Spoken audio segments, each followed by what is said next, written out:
All right, guys, I'm going to show you how to remove the tank flap cover, I guess they call it, for an Audi Q5.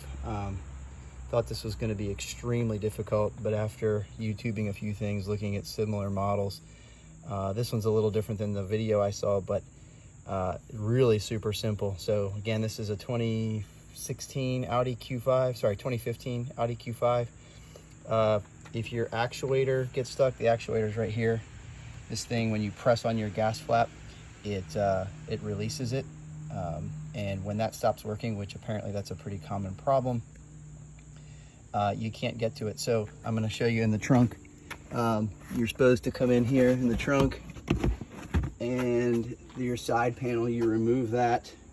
And when you remove that, you see this little red cord. Now mine's been pulled. A lot of times you'll find this little red tab sitting right here, and you pull it, and it's like a one-time use deal. I pulled it, it opened my gas flap, so I was able to get to it and fill up and start to repair it, but it wouldn't pull again. So before shutting my gas flap, I decided I would try to fix this. And so when I pulled it apart, when you open it up, there's one screw right here.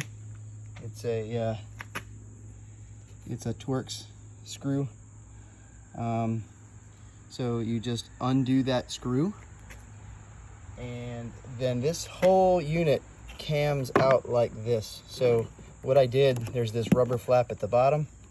You don't have to worry about that. There's this lip right here, and it's hard to get enough leverage on it. So I actually took, I took this crowbar. Looks a bit medieval for an Audi, like you don't want to scratch anything, but it was really quite simple. I just got this thing in here like this, got behind the edge of that plastic and gently pulled out, and this whole edge, this whole side right here just pops right out. So it pops right out. Make sure you take the gas cap off, stick it here, otherwise you won't be able to pull this thing over the boot. But then the whole thing just cams out like this. I'm gonna do this, right? So you can see that elliptical shaped piece fits back in there, and it just cams out like that. So you just take the whole thing out. Whoop, breaking stuff, hang on a second. And you're left with that. And then your actuator is right here. It just slides off these, get a little stuck. Okay, it just slides off those metal rails. You can see the red cable is connected. There's just a power cord, and it's working now only because I lubed it up and stuff, but occasionally it sticks. The issue I'm having is with this red cord. This red cord pulls a little switch in here. It just pulls down a little bit. It's like a little rubber boot my thumb is on, and that it's supposed to actuate it. I've pulled it a number of times. It doesn't. When I'll do that, I'll pull the boot. It does nothing. But if I take this red cord off, it'll stick and I can't move it. And then I can use my thumb to just jiggle that thing, and then it'll start working again. So I think this one's faulty. I'm going to replace it just to be safe, because I don't want to get stuck again. But you can see I just have to unplug the power cord, purchase a new actuator. I'm going to refeed this. Not exactly sure where this goes. You can see inside here.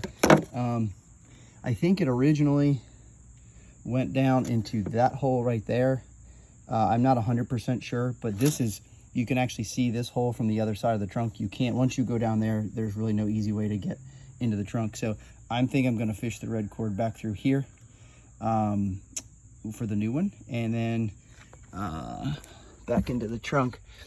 Instead of coming out this hole here, if you fish it down behind here, you can get it to come out right between the fuse box, and there's a little slot right where my hand is. You can get it to come out right there, and that's where it was originally. So you should just be able to pull it and have it working again. So hope that helps y'all. I was a little nervous tearing into it, but it's super easy. So a crowbar and a Torx screwdriver and you're set. I think the actuator, I don't know, y'all can look this up for whatever your part number is. Looks like there's oh, there you go. There's your part number. So it's, I think that's, no, it says made in Italy. Hang on. I don't know. I'll figure that out, but that's easy enough to source. So anyway, hope that helps y'all.